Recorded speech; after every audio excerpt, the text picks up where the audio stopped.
here, and Jim Lovell, take us to where you said either Houston, we have a problem, or as you were talking with me yesterday, it might have been a little bit of a variation of that. Everything's going well, and then what happened?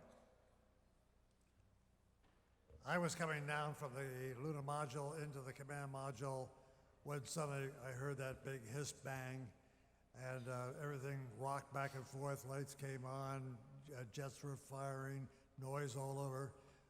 I looked up at Fred Hayes to see if he knew what was causing all the commotion, and I could tell from his expression he had absolutely no idea. Then I looked at a guy by the name of Jack Swikert, and Jack's eyes were as wide as saucers. Not only did he not know what was going on, but he was saying to himself, "Why am I here?"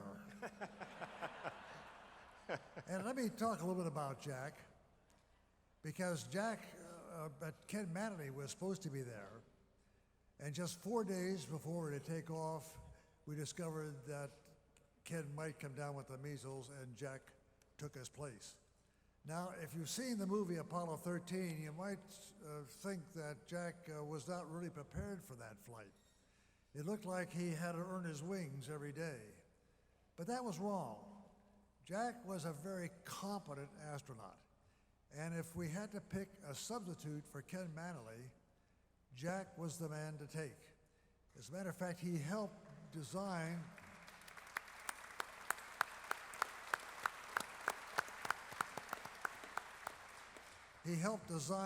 the command module malfunction procedures. So we were very happy to have Jack.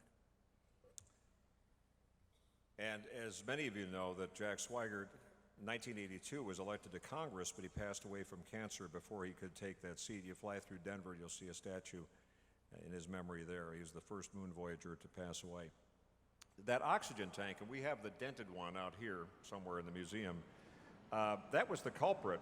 And somebody said, okay, we're not going to put the dented oxygen tank in Apollo 13. So that was a fateful swap, wasn't it? Well, the oxygen tank that blew up originally was scheduled for Apollo 10. It was dropped at the factory. They thought they refurbished it, but they weren't completely finished with the product. It got put in Apollo 13, and then a series of other things happened because of using the wrong power to detank the oxygen tank at the time, and eventually that led up to an exposed heater system that when we turned on the switch to boil off a little of the oxygen, the explosion occurred. Fred Hayes, at this time, you're there, you're on the mission. What's going on in your world? Well, if you're talking about at the time of the explosion, I'd say confusion. Lots and lots of confusion. Jim had mentioned earlier, and you heard it on the screen that was played, there were lots of lights on. And the confusion was they were in different systems that have no relation to each other, unlike most modern vehicles, which are very integrated, all the systems on through a central computer or through data processing. Most of our systems in a vehicle were very stovepipe. In other words, the environmental system stood alone in RCS, and about the only thing that worked through the computer was guidance, nav, and control. And these lights covered these multitudes of systems, and it did not make sense. And I think that confused mission control, thinking maybe it was an instrumentation problem, because it did not correlate that any one thing could have caused that many different kinds of lights and different systems on at the same time. Aside from that, when I first looked at the panel, I knew from the readings and several of the meters looking across the scanning the panel that we had lost one oxygen tank, because there were several meters were down in the bottom of the gauges. There were different sensors, so it was unlikely you'd have multiple sensor failures, so I knew we had lost tank 2. So my feeling just went to just a sick feeling in my stomach. I knew we had lost the landing. That was probably within the first minute. I knew we couldn't go land. Now, it was not life-threatening, because I thought we had a second tank that was intact. And oxygen's fairly important on the way to the moon. Yeah, so you were fine. You're cool, calm, collected, right? Well, except for that, I thought I'd done all that training Yeah. and I wasn't going to get to go land now. Yeah. So you get the picture. I think people think now, in today's generation, something goes wrong, all you do is pull out your iPhone and you Google help. But, and I've seen these checklists you guys had. I mean, it's the old-fashioned way. It was high-tech at the time, but it's slide rules, it's notes, it's checks, it's pink pages that are like, uh-oh, this is the oh-you-know-what, we go to this section. There was a lot of basics you're working with, right? No, that's what, as it evolved, that's absolutely true. This when it got into a situation where it involved troubleshooting, trying to save the second tank when it became apparent that one was leaking. It was some years after the flight that I listened to the inner loops within Mission Control. And I was amazed at the ad-libbing, if you will, on the fly and discussions with their support room on working up these procedures that they passed up to us to try to figure out how to best try to save that second tank, which was ad-libbed. And that's correct. For most things we considered credible failures, we had checklists. We had checklists on board of malfunctions procedures. And similarly, Mission Control had procedures they could reach behind Plan B, if you will.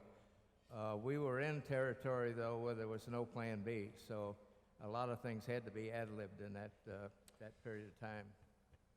So, Captain Lovell, you said, Houston, we have a problem, or something close to that. What did you say exactly?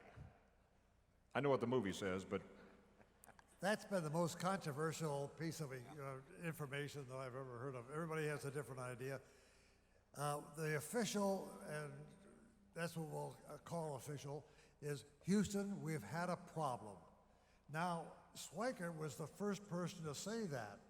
And Schweikert said, and I think he said, Houston, we have a problem here. Then Jack Lausma came back and said, say again, please. And then I said, Houston, we've had a problem. We have a Class B undervolt. That's right, a Class B undervolt. And that was the actual communication. Okay, and I want to get to Gene in a second. I'll bounce back to Jack Lausma. So you're Capcom. You're hearing this. We've had all these successes. 7, 8, 9, 10, 11, 12. People are getting a little jaded with the program. All of a sudden, it's drama time. So what's going on at your desk? Yeah, like Charlie was saying, the new guys had support crew roles with the Apollo crews. We helped them get ready for the mission, and my basic role was to do test and check on the lunar modules and do capsule communicating, Capcom. In our system, the Capcom's the only one who speaks to the crew unless it's Deke or the president.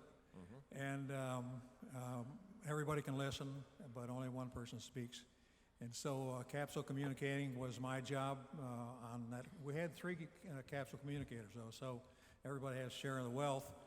We were on a different schedule than the crews that Gene and Glenn and Jerry and Milt had. We were on a schedule that kind of coincided with our expertise. So I was there for most of the lunar module events. And so I heard this call down from Jack that said, Houston, we've got a problem. Well, I didn't think it was passionate enough. And What's more with feeling? I'm a Marine. I wanted to hear it from the commander. So Jim Lovell spoke and said, we've got a problem. So I said, Roger, we'll get onto it. And so that's the way it all began.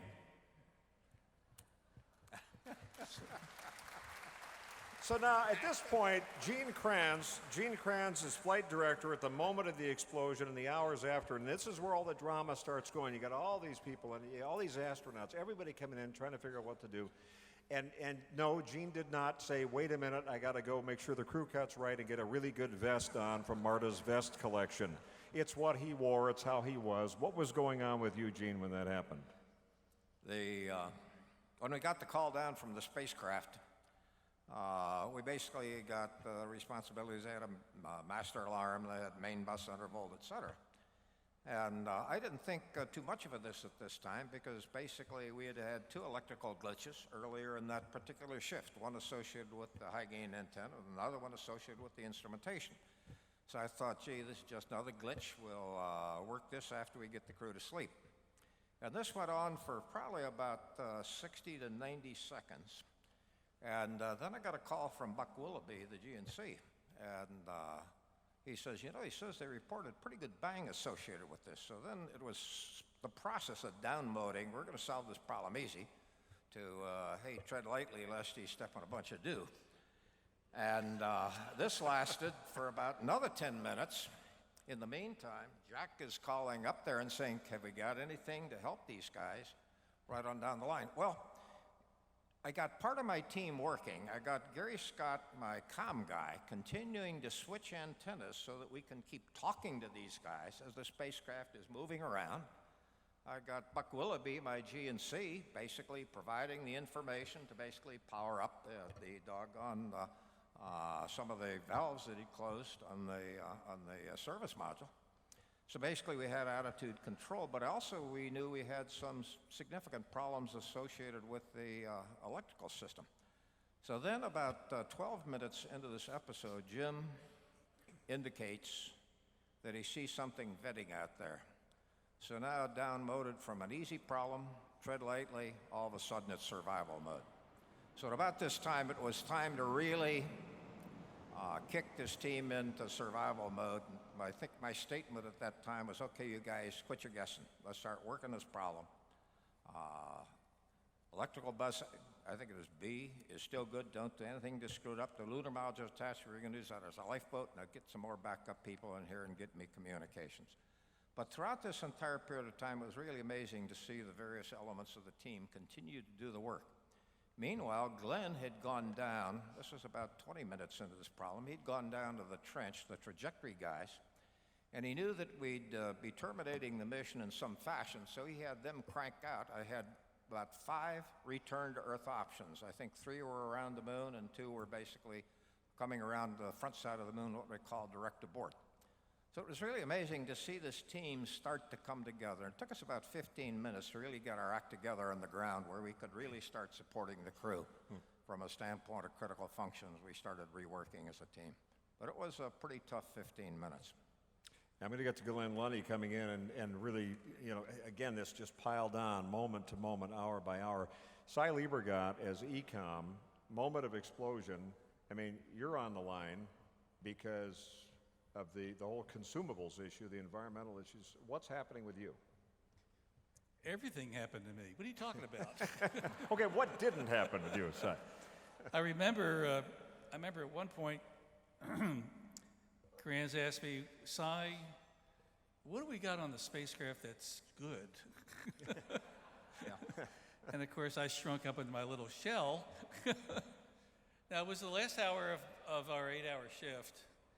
And under the heading of no good deed goes unpunished, because of some failures we had with the quantity readout on oxygen tank number 2 earlier in the mission, I decided I wanted an extra stir of the cryogenic system so I get an accurate readout.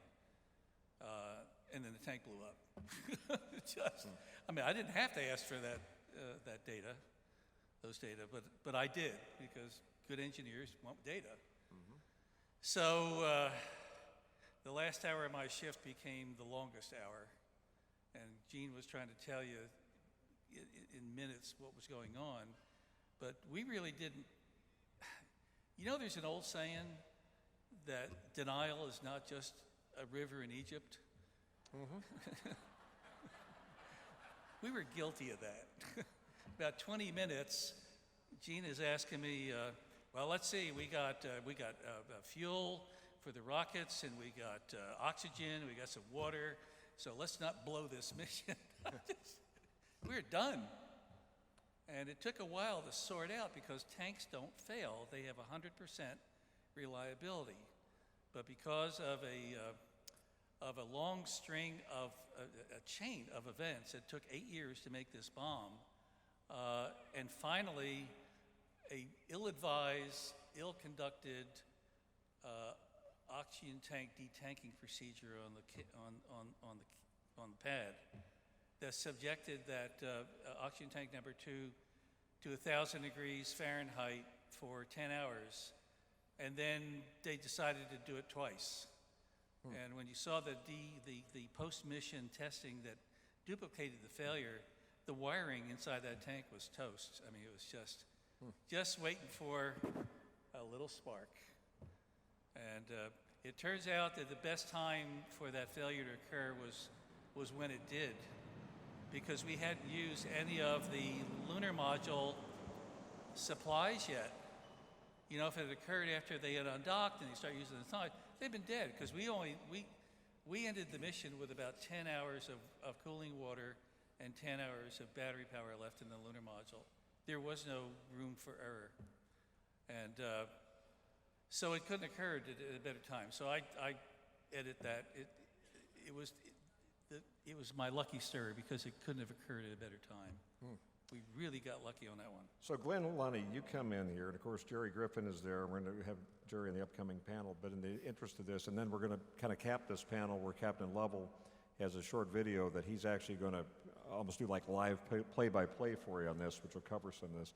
But you come into this, all of this, trying to manage all this, and every report, everybody who's here and those who aren't here but could be, talk about your management skills in that. How did you handle that? I mean, you're coming in, you're kind of hopping. Not the best day for you, for starters.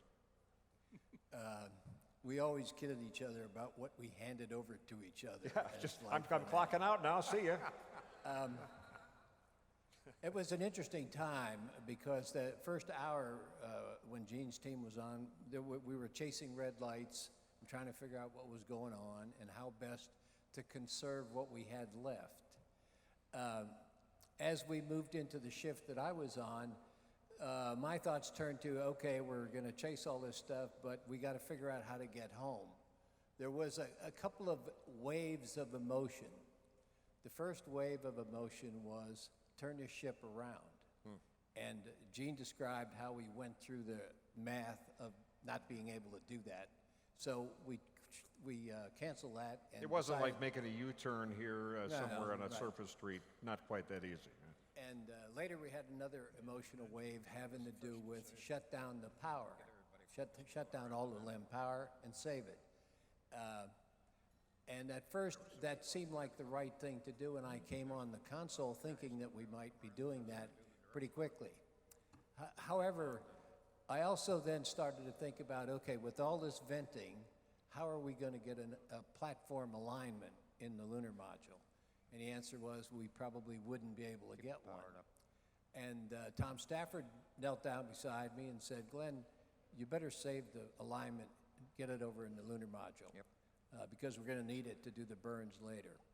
And that was a change in thinking for me, and I thought about it for a while, and I agreed that Tom was right, and we proceeded to hand over to the team the idea of updating the lunar module platform from the command module platform. That's a tedious process. It's a lot of numbers reading up back and forth and being sure they're right. But basically, we transferred the intelligence that the aligned platform in the command module represented, and we transferred that into the lunar module. That then put us in a position where we could make some maneuvers, propulsion maneuvers. And I would say that what we started to do was thinking about how to explain this and what were we going to do.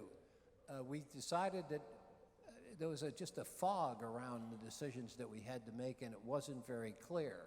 So I started to take the attitude that we would do some incremental things that didn't commit us to anything, but we could go from there to the next step.